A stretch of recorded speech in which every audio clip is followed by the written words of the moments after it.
Nigerian President Muhammadu Buhari returns home after an extended medical leave in Britain. Somaliland opens 30-year-old mass graves from the country's civil war. And we'll take a closer look at Nigeria's vibrant and hot hip-hop scene. Africa 54 starts right now. Good evening and welcome. I'm Vincent Makori. This is Africa 54. Now, we begin in East Africa, where researchers continue to unearth mass graves in Somaliland. That's more than 25 years after civil war ended. Forensic investigators are hoping to gather enough evidence to bring the alleged perpetrators of war crimes to justice. So far, only 2 cases have gone to U.S. courts. Jason Paddington reports from the Somaliland town of Berbera. Investigators say 17 men were shot and buried in this mass grave in the town of Berbera nearly 30 years ago. They were allegedly killed by troops loyal to Somali dictator Siad Barre during a campaign that killed about 50,000 people, mostly from the Isaaq clan. Somali's government battled rebels from Somaliland, which declared independence after the Barre regime collapsed in 1991. Somaliland remains unrecognized internationally. Now, Somaliland's War Crimes Investigations Commission and an international forensics team are opening the old graves to gather evidence.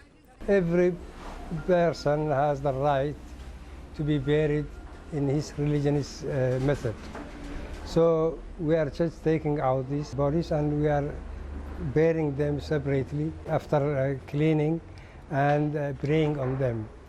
The mass grave in Berbera is the 11th the local War Crimes Commission has opened in the last 5 years. There are many more. The commission says this was a genocide, though that term is disputed. The forensic investigators attempt to identify the remains and establish probable cause of death. Mostly of the case is gunshot wound in the head or in the thoracic area. If we see like a gunshot wound in the head, we know that this person don't die in a natural way. With that kind of proof, we can show in the court a proof that this person was murdered. But the exhumations are divisive. The commission did not consult victims' relatives about the process first, so families tried to block the opening of this grave. Khadra Mohammed Abdi said she wants her father's killer found and jailed, but she was against removing the body. It's also painful. You know, someone you forgot 25 years ago, and then when we see the process, it's like it's new to us. All the time, you know, we are crying because we remember what happened at that time. We told them not to dig, but the decision is not our hand. Commissioner Like dismissed the family's concerns. He said proving the atrocities took place is of national importance. Actually, for them it's nothing, but it is for us to prove that this genocide has occurred by the regime of Siad Barre. Digging up the past brings no easy answers. Jason Patinkin for VOA News, Berbera.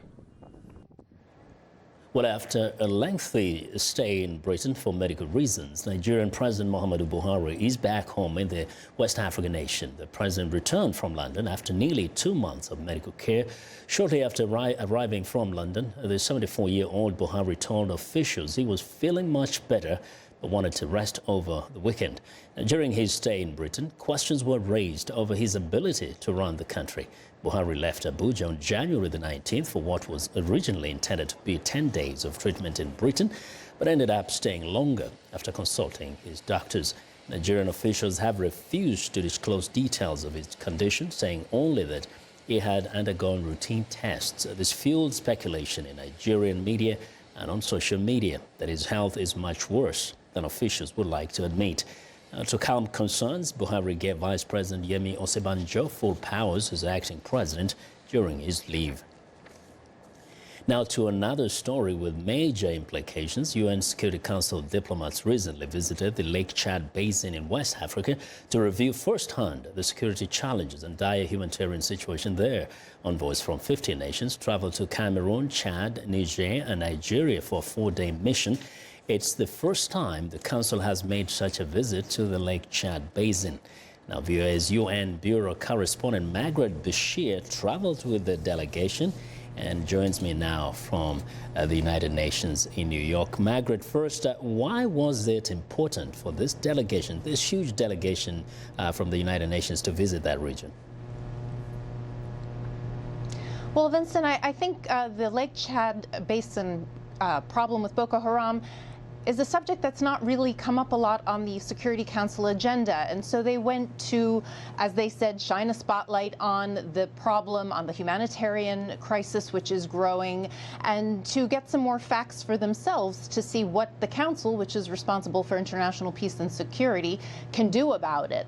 And so they had a lot of meetings on the ground, and really it was a quick trip, but I think it was an impactful one, and they saw a lot of what's going on and came back with some fresh perspective. Now they have fresh perspective, they have a lot of details. What next? What do they do with this? Well, look, they met with IDPs, they met with refugees, civil society, NGOs, presidents, prime ministers. They talked to so many people. I think really the biggest impact were the meetings they had with the displaced persons and the refugees in Marwa in northern Cameroon and in northeastern Nigeria in Borno and Maiduguri.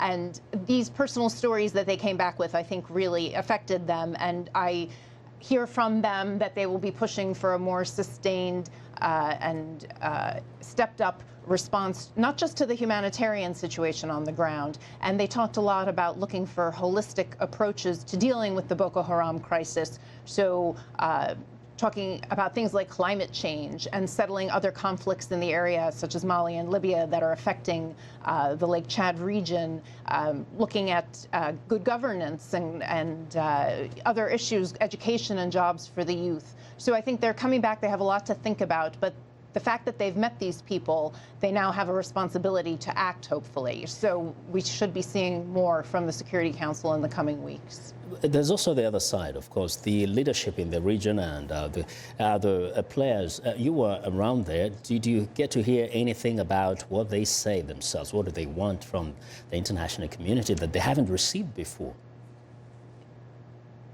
Yeah, I was lucky. I got to sit in on a lot of the meetings with the presidents and prime ministers, and I think in some ways they told the council what the council wanted to hear, but in other ways I think the council saw through that and they understood. So the word from the ground, from the region, is that they have Boko Haram on the back foot, that they are making progress against the group, but at the same time, security is not entrenched everywhere. It's still very fragile, and they still need international assistance, both with the multinational joint task force that's operating in the region and also to their governments. They need international support to kind of finish this battle against Boko Haram. And I know we've been covering this area, but very quickly, Margaret, being there, observing yourself, what did you make of it? What difference did it make, even for you?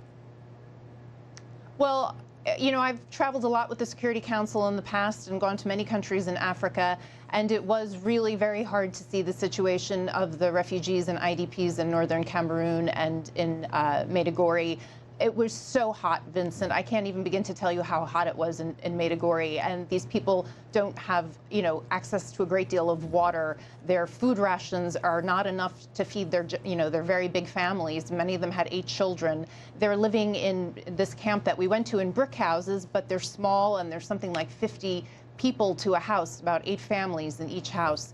So, I mean, really difficult conditions. And I don't think any of us will be forgetting it anytime soon. Margaret, thank you. Thank you very much for your reporting.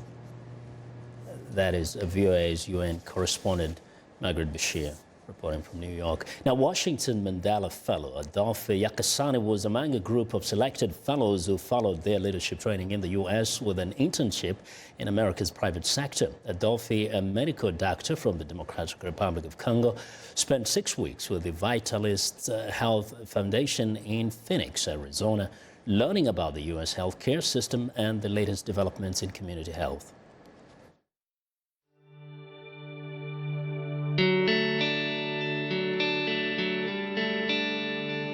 When there are medical doctors who do missions in my country, when they see what we are able to do with our equipment, they say, you guys must be heroes. My name is Adolphe Nyakasane. I come from Bukavu in the Eastern Democratic Republic of the Congo. Back home, I am a medical doctor. I work in pediatrics in 2 hospitals. But also I run a local non-profit. I'm here in Phoenix for an internship at Vitalist Health Foundation. We are a health foundation that really looks at health in a very broad standpoint. So we look at housing, transportation, access to food, hunger issues, as well as access to health care. Here at Vitalist Health Foundation, I'm learning much about public health, healthy communities. I'm learning about leadership. I'm learning about food security. He's presented at school at Arizona State University. He's both engaged and talked about his NGO and his work at the hospital. He will have toured local hospitals here in Arizona. So it's been a combination of him educating us about what he's working on and us helping him come up with ideas of how to tackle the issues that he faces in the Congo. About my non-profit, Action Sociale Kesho Congo, this is French and Swahili. Kesho Congo means tomorrow Congo, future of Congo. In the field of health, the first project is to fight malnutrition in children under 10 years old using local resources. We empower rural women, helping them the cultivation of, cowpea, rice, corn, and soy. And this helps us also to have what we can use to fight malnutrition. We provide education to midwives in underserved villages. We provide, education to the youth, education about peace, education about democracy and human rights. We are also trying to help street children, and disadvantaged youth to study carpentry, masonry, automobile mechanics, and so on. I learned this from President Obama. He said, you don't need to be in office to do good things for your community. You can begin going in villages in your hometown and help people in need. He told me he would one day like to be the health minister of the Congo. I would go to that inauguration. He has the wherewithal, I think, the intellect and the passion to succeed. Well, I want to know what you think about Africa 54 and the stories we cover. Join the conversation on Facebook. The address is Africa 54. We're also streaming our show live on Facebook, so check us out and share our show with your friends. And also check out our headlines 24/7 on voaafrica.com. Find me on Twitter at VOA Vince Makori. Now coming up, good news about U.S. private sector jobs growth sends the market soaring. Stay with us.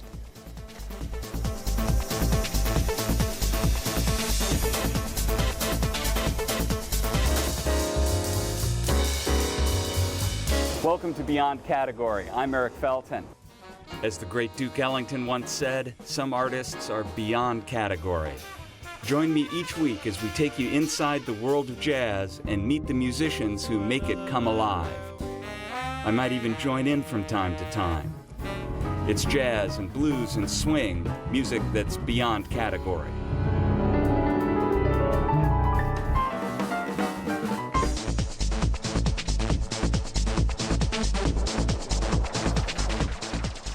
Welcome back. 6 U.S. states are challenging President Donald Trump's revised executive order banning travel from 6 Muslim-majority countries. The state of Hawaii filed their first suit against the new federal order, which is saying it will harm Muslims living in the Pacific Island state. 5 other states have now banded together in a combined challenge to the latest order from President Trump, meant to replace an earlier decree that was overturned by U.S. courts. The states of Washington, Oregon, Minnesota, and New York and Massachusetts are all joining the legal action. On Monday, Trump signed a new executive order that takes effect on March 16th, barring citizens from 6 countries, Iran, Libya, Somalia, Sudan, Syria, and Yemen, from traveling to the United States for 3 months, and suspended for 4 months the U.S. refugee resettlement program. Now, from the beginning of his presidency, Donald Trump has vowed to follow through on the campaign pledges he made last year and deliver on the promises made to the voters who put him in the White House. But growing differences among congressional Republicans now threaten to complicate the president's ability to bring real change to Washington. Here's VOA's national correspondent Jim Malone. For Donald Trump, it's all about results, and that includes health care reform. I think we're going to have a tremendous success. It's a complicated process, but actually it's very simple. It's called good health care. Good morning, everybody.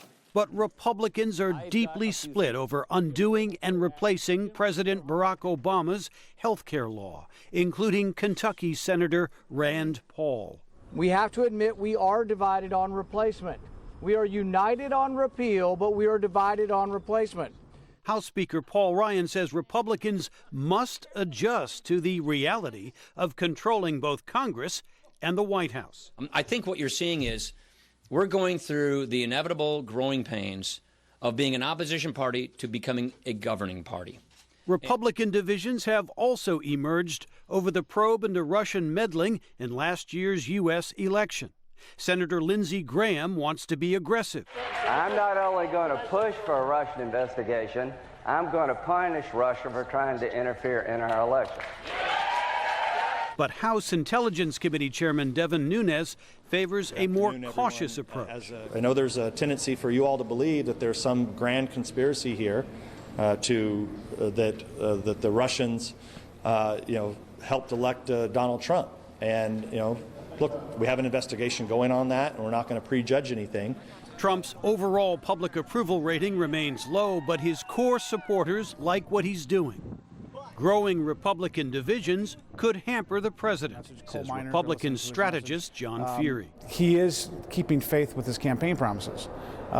He said he was going to appoint a conservative Supreme Court justice. He said he was going to be very vigilant on immigration. He said he was going to do something to keep terrorists from coming into the country. At the same time, Trump's preoccupation with pleasing his base could be a problem down the road, says John Fortier. But he has kept his base. Does he need a little bit more than that? Yes. If he were to run an election, a midterm, or run again for office in 4 years with the level of support he has, it would not go well for him. For now, Trump hopes to recapture the momentum from his recent address to Congress, which got positive reviews from Republicans and even a few Democrats. Jim Malone, VOA News, Washington.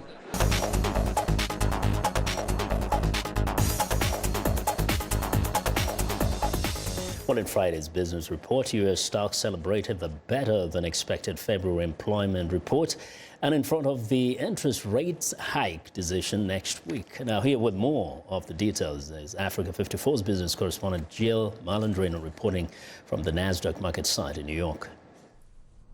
U.S. stocks opened strong to kick off Friday on a very solid employment report. U.S. job growth increased more than expected in February, and wages rose steadily.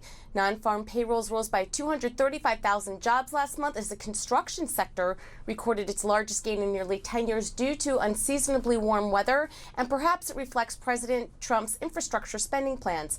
The unemployment rate fell 0.1% to 4.7%, even as more people entered the labor market, encouraged by the hiring spree. With that, attention turns to the Fed meeting next week, where it will deliver its decision on interest rates. Traders continue to bet overwhelmingly on a March rate hike and give a better than even chance of 2 more rate hikes over the course of the year, with a small chance of a 4th hike based on the price of Fed funds futures contracts traded at the CME Group. Outside of the Fed, there are some important data points to be aware of, including retail sales for February on Wednesday morning.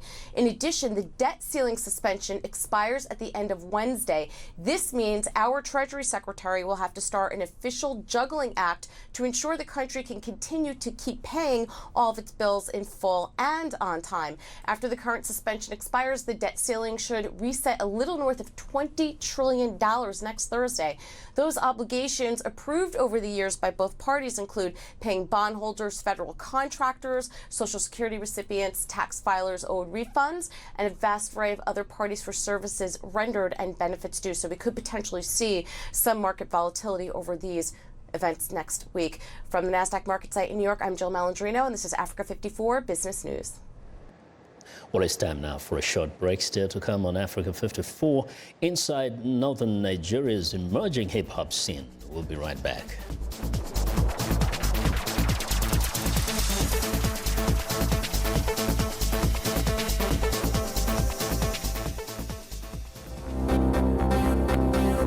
If you've just joined us, I'm Mariama Diallo, and here is a quick recap of today's headlines. In Nigeria, President Muhammadu Buhari returns home after nearly 2 months of medical leave in Britain. In South Sudan, the United Nations says that thousands face starvation in the country despite aid. In Japan, Prime Minister Shinzo Abe says that his country's peacekeepers will withdraw from the UN mission in South Sudan when its troops return home around the end of May. Finally, in Egypt, experts unearthed one of the country's most important ever archaeological discoveries, an 8-meter statue depicting ancient pharaoh Ramses the Great. That's all for today. Thanks for watching. We'll see you next time.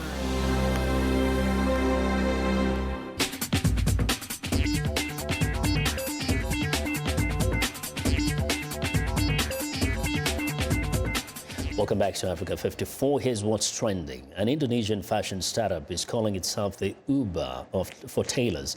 Now, launched in February 2016, Costume is a desktop application that connects home tailors and seamstresses with fashion designers and businesses. In just a few clicks, clients upload their unique designs and place their order. Then the startup helps them finalize the design, choose the right fabric, and make samples before finding qualified people to actually sew the clothes. Now, the startup accepts both individual and bulk orders on its website. Customers can request a single piece order, input their measurements, and receive the finished item within 10 days. Well, next up, a team of engineers from South Korea have redesigned the bicycle lock into a small circular device installed on the hub of the front wheel. The bicycle lock aims to take the hassle out of safeguarding your bike, eliminating the need to carry a bulky locking device. Its novel circular design also means that it cannot be cut or tampered with like typical bike locks. Now, once connected to the owner's smartphone via Bluetooth, keyless entry can be triggered when the user approaches the bike, and bicycle locks automatically when the user leaves. An alarm will also be triggered and the owner notified on their phone if the bike is being tampered with.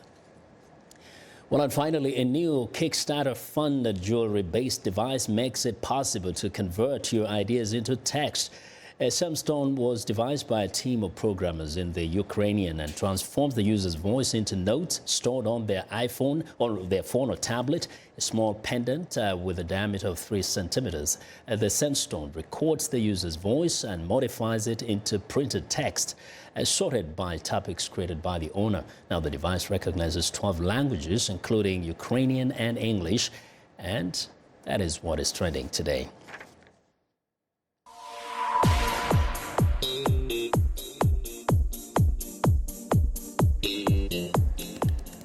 While Lagos has long been known as Nigeria's pop culture hub, it is the home of Nigeria's film industry, Nollywood, as well as many of the country's top musicians and artists. But a group of rappers and fashion designers are creating a scene of their own in Kaduna, in northern Nigeria. Chika Odua takes us inside Kaduna's growing hip-hop scene. There's Morel, DJ AB, Kings, Classic. These guys are part of a new generation of rappers. They're from Kaduna in northern Nigeria. On the surface, Kaduna is a quiet, conservative city.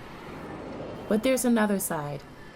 like Jake's Tudu's weekly radio show where he plays the latest jams from local rap artists. Yes, it's your #1 radio show all the way from northern Nigeria. Artists like Kevin Words.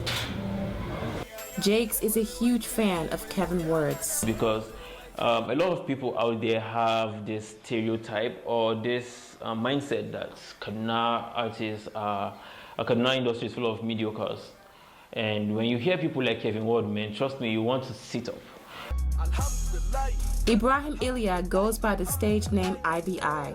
In the video for his recent song Alhamdulillah, he fuses local Fulani culture with American hip-hop style. When I was young, I used to listen to rap a lot, and I fall in love with the rap. I fall in love with the rap music. And then right now, I do rap music because I love it. His brother and sister enjoy having a local celebrity in the family. Most rappers in Nigeria end up going to Lagos to make it. I'm not actually against people going to Lagos, but if Kaduna people, they can just build themselves alone, reach a certain level, I mean, Lagos is nothing now. We'll counter them. So he works hard on the music and his look, which depends on fashion. Husseina Raji, who owns a local fashion label, is teaching a group of aspiring tailors about hip-hop fashion. I decided to blend hip-hop because that's what's selling right now in the market. Almost everybody wants to wear and feel like it. So we try as much as possible to make everything look it. These are her designs, an edgy blend of urban and African. At YKP Clothing, DJ Jakes stops by to try on clothes. The Kaduna-based label is the vision of Patrick Yamai. It's either fully African or it's fully English or fully, let's say, corporate. I had this dream of fusing the two, something that you could wear to the club and still wear to the office. The reception has been wonderful. Yamai is an accounting graduate, 100% hip-hop, while DJ Jake studied architecture in school. But they each found their calling in this local scene. I am someone who has passion for northern talents. He's doing the best he can to promote it. Chika Odua in Kaduna for VOA News. Well, that's our show for today. Now be sure to watch Africa 54 on our website at voaafrica.com. For more news, tune in to VOA's evening radio show, Africa News Tonight at 1800 UTC. And in the mornings to Daybreak Africa between 0300 and 0600 UTC Monday through Friday. Thanks a lot for watching. From all of us here in Washington, have a good night.